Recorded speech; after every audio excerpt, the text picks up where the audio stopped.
We are living in a period of human history unlike any other. We can all agree with this. The rise of technology has made information so easily accessible. When used for good, we like that. The gospel has been able to be sent out in so many different ways because of the rise of this technology. But I think we could probably all agree that technology has been used for far more dark things than for good things.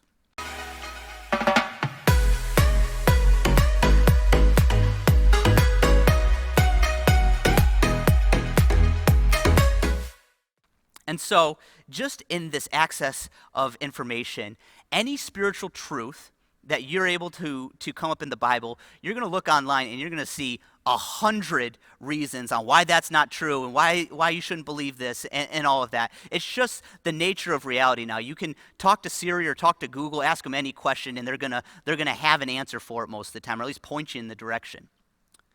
And so, what's happening is that our mere words, though there is power in them, if it's not received like that, they become short of what they are intended to accomplish. 1 Corinthians chapter 2, verse 1 through 5. This is Paul talking. When I came to you, brethren, I did not come with the superiority of speech or wisdom. I didn't come to you trying to win an argument. I didn't come to you with perfect apologetics. I like apologetics. Apologetics is good. But Paul wasn't coming to them with that. What does he come with?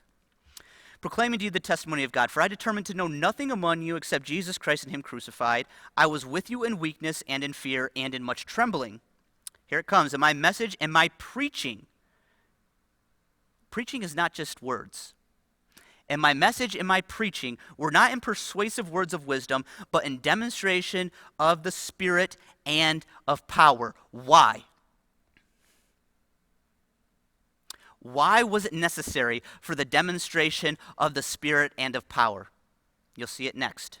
So that your faith would not rest on the wisdom of men, but on the power of God. There are some of the brightest people in the world who are atheists, who don't believe in God, or who believe in some other religion. We're not going to be able, in all cases, to turn people to the Lord by merely trying to argue a case with them on why Jesus is real and why you should follow him. I think that we're entering into an age, specifically with the emphasis on the supernatural in society. Now it's the false supernatural, but yet people are hungry for it. We are entering into an age where the supernatural, I believe, is going to become such a necessity in order to really reach the lost. Our mere words, our mere arguments are not going to be enough all the time. Yes, they have power. I will not deny that. But is it the full preaching of the gospel? We read the verse earlier that said no. The fullness is the preaching of the word with the demonstration of power. John chapter 3, verse 1 and 2. Now there was a man of the Pharisees named Nicodemus, a ruler of the Jews. This man came to Jesus by night and said to him, Rabbi, we know that you have come from God as a teacher. So he's saying, hey, you're a teacher. That's important right here. For no one can do these signs that you do unless God is with him. So how did he recognize that God was with them, and what gave him the reasoning behind calling him a teacher? Nobody can do these signs you do. He recognized God has to be with you. Otherwise, there's no way you can do any of this. Someone like that. Rabbis were probably some of the most intelligent people among the Jews. They read the Torah, they studied, they memorized. They were elite intellectuals in that society. And so instead of Jesus deciding that he was going to try to argue his point, and he did plenty of teaching and preaching and sharing what he thought, and maybe even a little arguing from time to time, he far more often walked in supernatural power. And it made this man recognize, hey, you're from God. We really need to differentiate ourselves from the other world religions.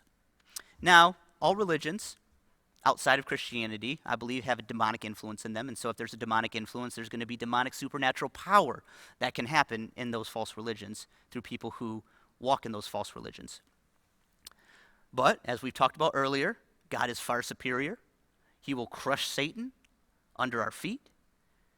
And so we need to recognize that our differentiating factor is not only supernatural power, but superior and supreme supernatural power.